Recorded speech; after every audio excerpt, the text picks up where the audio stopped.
بسم اللہ الرحمن الرحیم۔ السلام علیکم ناظرین، سب تعریفیں اللہ تعالیٰ کے لیے جو اس جہان کا خالق، مالک و پروردگار ہے، اور لاکھوں کروڑوں اربوں خربوں درود اور سلام اللہ تعالیٰ کے آخری نبی حضرت محمد مصطفیٰ احمد مجتبیٰ صلی اللہ تعالیٰ علیہ وآلہ وسلم پر۔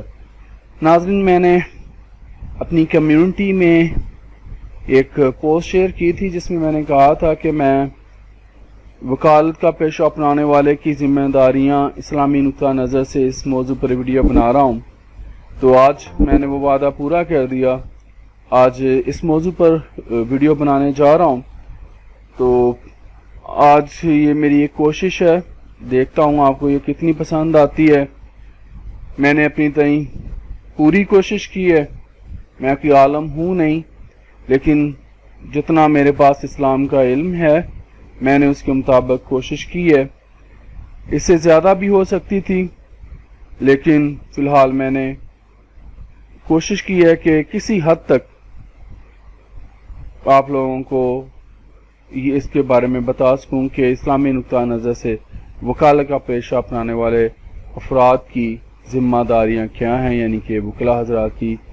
اسلامی ذمہ داریاں کیا ہیں۔ تو چلتے ہیں ان کو جاننے کے لیے اگلی سلائیڈ۔ ناظرین، وکالت کی حقیقت یہ ہے کہ آپ عدالت میں قاضی کے سامنے اپنے موکل کی جانب سے تنازعات میں ظلم کے خاتمے یا حق کے حصول کے لیے کوشش کریں۔ ایسی صورت میں بنیادی طور پر وکالت جائز ہے۔ ابن قطان رحمۃ اللہ کہتے ہیں کہ مصر کے ایک شیخ ہیں، تنازعات اور حق طلبی میں کسی کی وکالت کرنا کہ موکل بھی حاضر اور ملزم بھی اس پر راضی ہو تو اس کے جائز ہونے پر اجماع ہے۔ شیخ عبدالعزیز بن باز رحمۃ اللہ کہتے ہیں، عربی زبان میں محامی تنازعات میں وکالت کرنے والے کو کہتے ہیں، اور تنازعات میں وکالت نبی صلی اللہ تعالیٰ علیہ وآلہ وسلم کے عہد سے لے کر اب تک موجود ہے، لہذا کسی کا وکیل بننے میں کوئی حرج نہیں، البتہ وکیل کو محامی کہنا یہ نیا نام ہے۔ تاہم اگر وکیل اللہ سے ڈرے اور اپنے موکل کا غلط اقدام اور جھوٹ پر معاون نہ ہو تو اس میں کوئی حرج نہیں ہے۔ اس لیے وکیل کی ذمہ داری بنتی ہے کہ اصل حقدار کے حق کا تحفظ کرے، لیکن ظالم کی ظلم پر یا غاصب کی مدد کرنا کسی صورت جائز نہیں۔ قرآن مجید میں اللہ تعالیٰ نے بار بار ظالم اور غاصب کا ساتھ نہ دینے کی تلقین کی ہے۔ فرمان باری تعالیٰ ہے، ترجمہ، اور نیکی اور تقوی کے کاموں میں باہمی تعاون کرو، لیکن گناہ اور زیادتی کے کاموں میں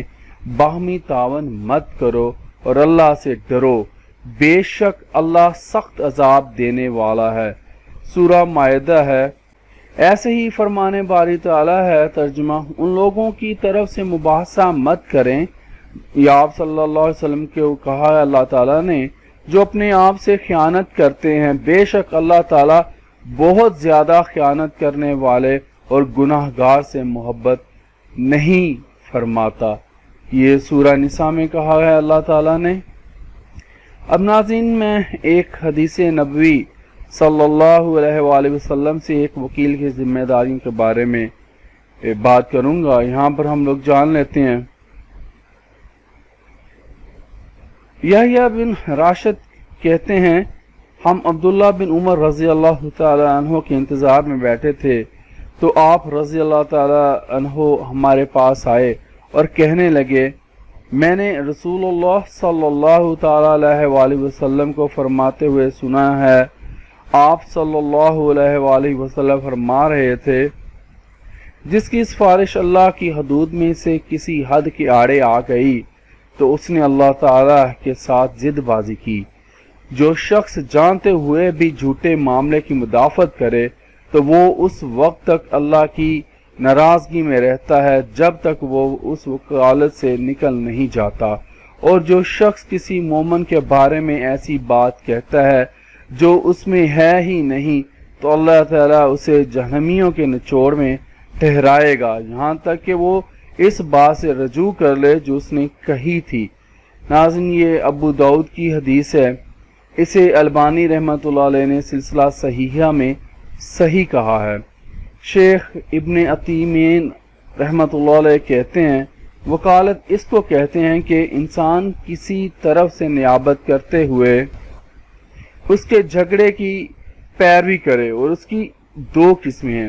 ایک قسم وہ ہے جس میں انسان حق بات کے ذریعے حق کا تحفظ کرتا ہے، تو ایسی وکالت کرنے میں کوئی حرج نہیں ہے، کیونکہ اس میں زیادہ سے زیادہ یہ ہے کہ آپ نے کسی شخص کو اجرت کے عوض میں وکالت اور نیابت پر رکھ لیا ہے، اور اجرت کے عوض نیابت میں کوئی حرج نہیں ہے۔